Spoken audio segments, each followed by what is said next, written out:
अस्सलाम वालेकुम फ्रेंड्स।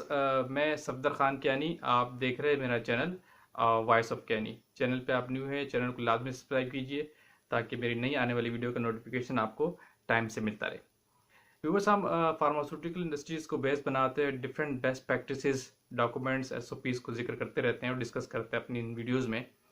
तो इन्हीं को देखते हुए आज भी हमारी ये सेशन का हिस्सा फार्मास्यूटिकल का एक सेशन है, एक गाइडलाइन है, उस पर हम बात करेंगे। फार्मास्यूटिकल इंडस्ट्री में बहुत सारी गाइडलाइंस यूज़ होती हैं, बेस्ट प्रैक्टिसेस यूज़ होते हैं, बेस्ट सिस्टम यूज़ होते हैं ताकि कोई भी ऑपरेशन हो उसको बेस्ट वे में ऑपरेट किया जा सके।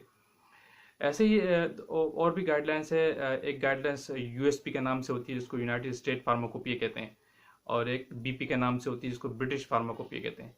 इन दो कंट्रीज़ का बड़ा इंटरफेरेंस है फार्मास्यूटिकल इंडस्ट्री में। इन्होंने बेतहाशा गाइडलाइंस दी हुई हैं और मोस्टली कंट्रीज़ में इन्हीं की गाइडलाइंस को यूज़ किया जा रहा होता है। ईपी भी है, जेपी भी है, यूरोपियन भी है, यानी और जापानीज़ भी है, लेकिन उनका फोकस 5% तक होता है, कम होता है। ज़्यादातर 95% जो लोग फॉलो कर रहे होते हैं और गाइडलाइंस जिनको देखे रहे होते हैं वो यूनाइटेड स्टेट फार्माकोपिया है और ब्रिटिश फार्माकोपिया है। इन्हीं को चीज़ों को सामने रखते हुए सारे अपने मामला को इम्प्लीमेंट करवा रहे होते हैं और बेस्ट प्रैक्टिसेस को इन्हीं से लिया जा रहा होता है, क्योंकि इन्होंने एक बहुत वाइड रेंज दी हुई है आपको, वास्ट फील्ड दी हुई है आपको कि आप किस तरह से सिस्टम को चलाते हैं। इवन कि आपको मेथड्स टेस्टिंग के दिए हुए हैं, आपको अपने एरिया की क्वालिफिकेशन कैसे करनी है, इंस्ट्रूमेंट को कैसे डील करना है, प्रोडक्शन में क्या क्या काम अपने करने हैं, वो सारी चीज़ इन्होंने इसके अंदर दी हुई है। आल्दो कि ज़्यादा बेस कर रहा होता है टेस्टिंग से रिलेशन और ऑपरेशन से, लेकिन बहुत कुछ इसके अंदर गाइडलाइंस आपके पास अवेलेबल हैं। इसी तरह एक गाइडलाइन होती है जिसको फार्मास्यूटिकल इंडस्ट्री में प्रोडक्शन से बहुत ज़्यादा रिलेशन है, और जिसको हम कहते हैं जीएमपी, यानी गुड मैन्युफैक्चरिंग प्रैक्टिसेस। यानी ये क्या होती है, आज हम इस पे हमारा आज फोकस होगा। पहले हम थोड़ी सी जीएमपी की हिस्ट्री पे बात कर लेते हैं कि जीएमपी आई कब और कैसे आई, जीएमपी होती क्या है, और फिर हम इसके कुछ पॉइंट्स डिस्कस करेंगे। इसको इम्प्लीमेंट अगर न किया जाए तो क्या इम्पेक्ट पड़ता है, और इसको अपनी बेस्ट प्रैक्टिस का पार्ट बनाया जाए तो आपकी इंडस्ट्री पे और आपकी प्रोडक्ट पे क्या इम्पैक्ट है। ये थोड़ी सी डिस्कशन हम करेंगे कि जीएमपी है क्या। तो हम बात करते हैं जीएमपी की थोड़ी सी हिस्ट्री। तो जीएमपी है बेसिकली 1940 में एफडीए यूएसए, यानी फूड ड्रग एडमिनिस्ट्रेटर जो है यूएसए का, उन्होंने इस पे बात करना शुरू की कि जीएमपी को लाया जाए। इससे पहले जीएमपी का कॉन्सेप्ट नहीं था और लोग किस तरह इंडस्ट्रीज में काम करते थे और उसकी कंडीशन बिल्कुल सिनेरियो बिल्कुल डिफरेंट था। तो 1940 में इस पर डिस्कशन होती रही, बात होती रही, और जाके 1963 में इसको रेगुलेट किया गया, एक सिस्टम का पार्ट बनाया, मीटिंग का हिस्सा बनाया, और 1969 में ये इसमें डब्ल्यू ने इंटरफेरेंस करवा के इसको इम्प्लीमेंट करवा दिया। 1969 में ये इम्प्लीमेंट हो गई डब्ल्यू के ताउन के साथ, उनके कोरिलेशन के साथ। वर्ल्ड हेल्थ ऑर्गेनाइजेशन जो होती है, और उन्होंने इसके अपने कोरिलेशन से इसको इम्प्लीमेंट करवाया, और 1978 तक जीएमपी चलती रही। 1978 के बाद फिर सीजीएमपी का कॉन्सेप्ट आ गया, उस पर हम बाद में बात करेंगे। तो 1978 तक जीएमपी चलती रही, और इसके अलावा जीएमपी में जो भी गाइडलाइंस जो आप देते हैं, जो इनकी साइड से गाइडलाइन आ रही होती है, उसमें अगर हर एनुअल की जो भी अमेंडमेंट्स होती है वो हर साल के अप्रैल में वो इसमें नई गाइडलाइन शो करते हैं। अगर जीएमपी गाइडलाइन में गाइडलाइंस पे या आईसीटी गाइडलाइन में कोई भी चेंजेस होती है, हर साल की ये अप्रैल में ये इदारे जो हैं, ये ऑर्गेनाइजेशंस जो हैं, ये जो एजेंसीज़ हैं, ये बेसिकली एजेंसीज कहलाती हैं, ये इसमें अपनी अमेंडमेंट शो करते हैं अप्रैल में। तो वो जो भी अमेंडमेंट्स होती है वो डिफरेंट एजेंसीज उनको अडॉप्ट करके अपने पास अप्लाई कर लेती है। ये था इसकी थोड़ी सी हिस्ट्री कि जीएमपी होती क्या है। अब जीएमपी क्यों ज़रूरी है और किस किस जगहों में प्रोडक्शन में चाहिए होती है, तो थोड़ी सी हम उस पर बात कर लेंगे। जीएमपी आपकी फार्मास्यूटिकल जो प्रोडक्शन एरिया है, जिसमें डिफरेंट डिपार्टमेंट होते हैं, एंट्रेंस हो गई आपकी, कॉरिडोर हो गया आपके, मैन्युफैक्चरिंग एरिया होगा आपका, पैकिंग एरिया हो गया, वेयर हाउस हो गया, इन तमाम एरिया में जीएमपी का बड़ा इम्पैक्ट है। यानी जीएमपी आपको यही कहती है कि कोई भी एक्टिविटी आप कर रहे हैं, आप बेस्ट प्रैक्टिस को सामने रख के करेंगे तो आप जीएमपी को फुलफिल करें। हम इनिशियल स्टेप लेते, जीएमपी की रिक्वायरमेंट है। जीएमपी ने यही कहा है कि जब भी आप प्रोडक्शन एरिया में यानी मैन्युफैक्चरिंग एरिया में इंटरेस्ट करेंगे तो आपके पास चेंजिंग होनी चाहिए, यानी आपके पास गाउनिंग होनी चाहिए, वो उस एरिया की रिक्वायरमेंट के लिहाज से। अगर स्टाइल एरिया है तो उसकी गाउनिंग कुछ और है, वो गाइडलाइन में गिवन है कि स्टाइल एरिया में क्या चीज़ें रिक्वायर्ड होती है, तो उस लिहाज से आप चेंज करके जाएंगे। यानी प्रोडक्शन एरिया में, मैन्युफैक्चरिंग एरिया में जब भी जाएंगे तो आप चेंज करके जाएंगे। चाहे आपको अगर शावर रिक्वायर्ड है तो वो लेके और अपनी ड्रेसिंग चेंज करके उस एरिया में जाएंगे। ये जीएमपी का पार्ट है। अगर ये जो इंडस्ट्रीज को फॉलो कर रही है तो वो जीएमपी को कंप्लाई कर रही है। तो जो इंडस्ट्रीज को नहीं फॉलो करती, छोटे लेवल की इंडस्ट्रीज, तो वो जीएमपी के वायलेंसेस कर रही डेफिनेटली, और वो फिर कंप्लाई के कैटेगरी में नहीं आते।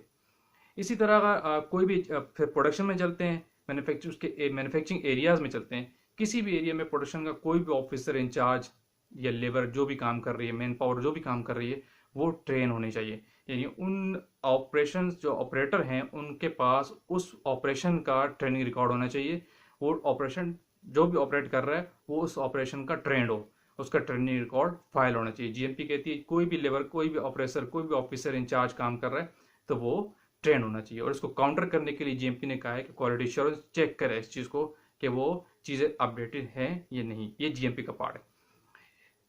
और आगे चले जाते हैं तो डिफरेंट अगर वेयर हाउस में देखते हैं तो वो भी सारे लोग डेफिनेटली एज पर जीएमपी काम करने चाहिए। अब आप एक बंदा अगर लेट्स सपोज थोड़ा और डीप में चले जाते हैं, किसी मशीन पे काम कर रहा है, उस मशीन की रिक्वायरमेंट है कि वो जो लेबर है या लेमैन है या जो ऑपरेटर है, उस वहाँ की रिक्वायरमेंट है कि उसके पास गॉगल्स होने चाहिए, मास्क होना चाहिए, ग्लव्स होने चाहिए। ये सारी चीज़ उसके पास है तो डेफिनेटली जीएमपी को कंप्लाई कर रहा है। अगर वो इसकी वायलेंसेस कर रहा है, नहीं देख रहा और शॉर्टकट कर रहा है, मास्क उतार के काम कर रहा है और ग्लव्स नहीं पहन रहा, डायरेक्ट इंटैक्ट हो रहा है प्राइमरी पैकिंग के साथ और मेडिसिन के साथ, तो ये जीएमपी के वायलेंसेस कर रहा है। इसका बहुत बड़ा इम्पैक्ट है। अच्छा, इससे फ़ायदा क्या होता है? जीएमपी का सबसे बड़ा फ़ायदा ये है कि आप क्वालिटी ऑफ प्रोडक्ट प्रोड्यूस करते हैं, आपकी प्रोडक्ट की क्वालिटी इंप्रूव होती है। डेफिनेटली जब आपकी प्रोडक्ट अच्छे तरीके से पास होगी, अच्छे तरीके से प्रोसेस से गुजरेगी, तो आपकी क्वालिटी वर्क अच्छा आएगा। इसी तरह अगर आप वायलेंसेस करते हैं तो डेफिनेटली अगर आप मास्क यूज़ नहीं करते हैं, ग्लव्स यूज़ नहीं करते हैं, तो आपकी प्रोडक्ट में कंटामिनेशन आएगी जो किसी भी माइक्रोबायोलॉजिकल लैब में ट्रेस हो सकती है। माइक्रोबायोलॉजिकल टेस्ट में चीज़ें ट्रेस हो जाती है, ग्रोथ की और ये चीज़ें जो माइक्रोबियल इन्फेक्शंस वगैरह होते हैं, तो बैक्टीरिया वगैरह की, ये सब ग्रोथ और माइक्रोबियल में पता चल जाता है। तो जीएमपी आपको कहती है कि आपने तमाम चीज़ें एज पर एसओपी और डॉक्यूमेंट के तहत करना है।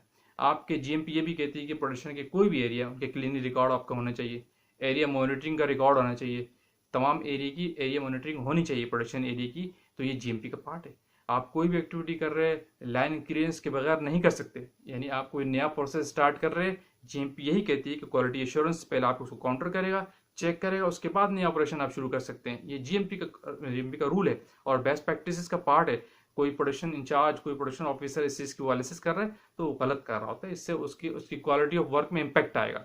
जीएमपी का पार्ट बिल्कुल भी नहीं है। जीएमपी हमेशा ये कहती है कि कोई भी ऑपरेशन आप स्टार्ट करेंगे तो आप पहले क्वालिटी एश्योरेंस उसको काउंटर करवाएंगे, चेक करवाएंगे कि लाइन क्लियरेंस लेंगे, एरिया की क्लियरेंस लेंगे, फिर आप स्टार्ट करेंगे। एरिया क्लियरेंस पे हम बात पहले कर चुके हैं।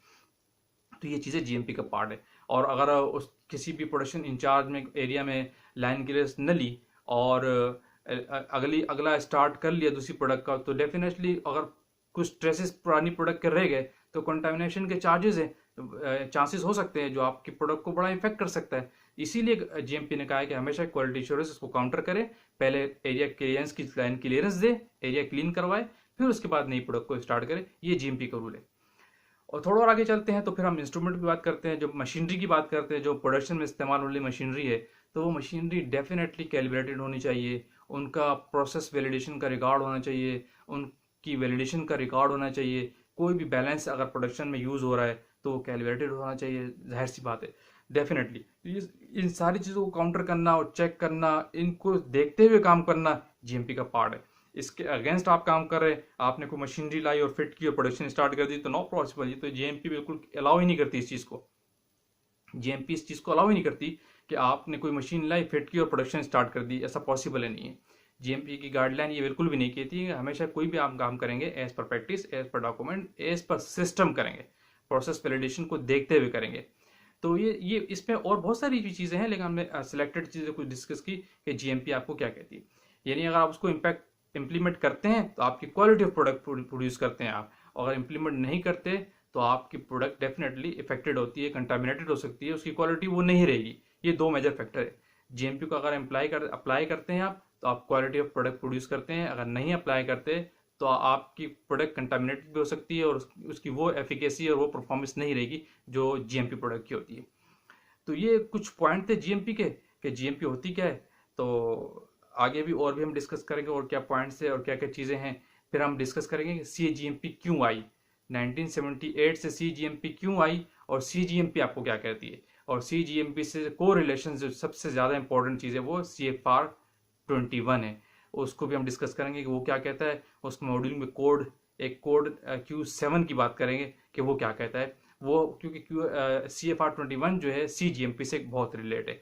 जितने भी आपकी FDA अप्रूव प्लांट है वो सिर्फ CFR 21 पे जाते हैं बहुत ज़्यादा, क्योंकि CFR 21 जो अप्लाई कर रहा है वो डेफिनेटली CGMP को अप्लाई कर रहा है, तो उसको फॉलो कर रहा होता है। तो यहाँ हम इसको क्लोज करते हैं। आज हमने ज़्यादा फोकस किया जस्ट GMP पे, GMP की हिस्ट्री पे बात की।